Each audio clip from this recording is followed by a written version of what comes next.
በቦረና ዞን አሬሮ ወረዳ ሜታ ገፈርሳ ቀበሌ በአግሮ ቢዝነስ የተሰማሩት ኤባ ማይክሮ ኢንተርፕራይዝ የማር ምርት አልሚዎች የተሻለ ኑሮ እየመራን ነው ይላሉ።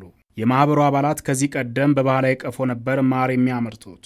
የፋይዳይን አርጋና ሀዱራሱን ከሳ ከዚህ ቀደምም ከማር ምርታችን ላይ የምናገኘው ጥቅም ነበር። ያገኘነው ምርት የማህበሩ አባላት ተካፍለናል። ሽጠን ካተረፍነው በጋራው ዋጥተን ለንቦቹ የኩሬ ውሃ ገንብተናል። ንቦቹ የሚቀስሙትን ተክሎች ያለማነውም ባገኘነው ጥቅም ተነስተን ነው። በቀጣይም በሚኖረን የማር ቆረጣ የተሻለ ምርት እንደምናገኝ ተስፋ አለን። አናፉ ቡአሌ ቀራ ዲቃቱ ሌላ አርጋና አማሌ ቡአይን አርጋና ጀነረን ብዙ ማር አግኝተናል። እዚህ አካባቢ እንደዚህ ብዙ ማር የለም።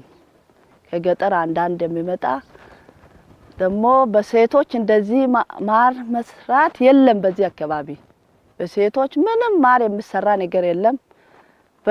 በእኛ ነው የተጀመረ በሴት መስራት። ከብሪፎንስ ድርጅት ብዙ እርዳታ ተደርጎልናል። ብዙ የንብ ቀፎ ተገዝቶልናል። ወደ 50 አገዙን፣ ተሳክቶልናል። ከ3 እስከ 5 ኪሎ ግራም የነበረውን የማር ምርት ከ15 ኪሎ ግራም በላይ ለማድረስ እየሰሩ ነው። የማር ምርቱ ደግሞ አሁን ከዚህ በፊት ከባህላዊ እስከ 3 ነው የምናገኘው ማለት ነው።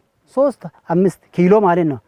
አሁን ከዚህ እስከ 15 እስከ ሱፐሩ እንትኑ ድጋፉ ተተቀመጠ ከ18 እስከ 20 እናገኛለን። ኤባ ኢንተርፕራይዝ የማር ምርት 12 አባላት ይዞ በ20 ባህላዊና በ25 ዘመናዊ የንብ ቀፎዎች ነበር የጀመረው። የአርብቶ አደር የምግብና ስርዓተ ምግብ ደህንነት ማሻሻያ ፕሮጀክት ብሪፎንስ የተባለው የልማት አጋር ባደረገላቸው 50 ዘመናዊ ቀፎች ድጋፍ ደግሞ በተሻለ መንገድ ምርታቸውን እያሳደጉ ነው። ዱሪ ካዮ ባሳኔ ድሮ ማር የምናወጣበት መንገድ ባህላዊ መንገድ ነበር። በእሳት ጭስ ተደግፈን ነበር የምናወጣው። ይህ መሆኑ ንቦቹ ደንግጠው ሰው እንዲነድፉና አንዳንዶቹም ይሞቱ ነበር። ይሁንና በዘመናዊ የማር ቀፎ መስራት በመጀመራችን ማሩን ያለምንም ፈተና እንድናወጣ አድርጎናል። በተደረገልን ድጋፍም ተጠቃሚ ሆነናል። ሃይቲና ቃን ሃይቲና ጣራዋን ጩፍ ሜሻ ጋመሮ ኑከናኒ ፊ ጉዶ ጋማኔ በፊት እንደምታዩ ከብዙ እንትን ጋር ስንታገል ነበር። አው ጫካ ነው። ዝናብ ያበላሻል፣ ፀሐይ ያበላሻል። ይኸው ዛሬ እንደምታዩ ጥላ ስር ነው። ብዙም እንትንም የለውም ይጣሉ ጽዳቱም ጥሩ ነው ማለት ነው። እንትን ፀሐይ አይነካውም። እንደገና ደግሞ ማር ስናወጣ ስንቸገር ነበር። አሁን እንደዚህ በዚህን ሰዓት እዚህ አንገባም ነበር። አሁን ወደሱ አንጠጋም። አሁን ሴፍቱን ልብሱም ስላለን ከፍተን ማየትም እንችላለን። ይህ ራሱ የነሱ ድጋፍ ነው። ቦረና ለንብ እርባታና የማር ምርት ፈታኝ አየር ጸባይ ያለው በመሆኑ ስራቸውን አስቸጋሪ ያደርገዋል። ነገር ግን ለንቦቹ ምቹ ሁኔታ መፍጠር ከተቻለ ማምረት እንደሚቻል ይናገራሉ። በራሳችን ነው እንትን ይሄንም ኩሬ ቆፍረን ሱፍ ምናምንም እኛ አዘጋጅተን ነው እኛ ዘርተን በራሳችን እናዘጋጃለን።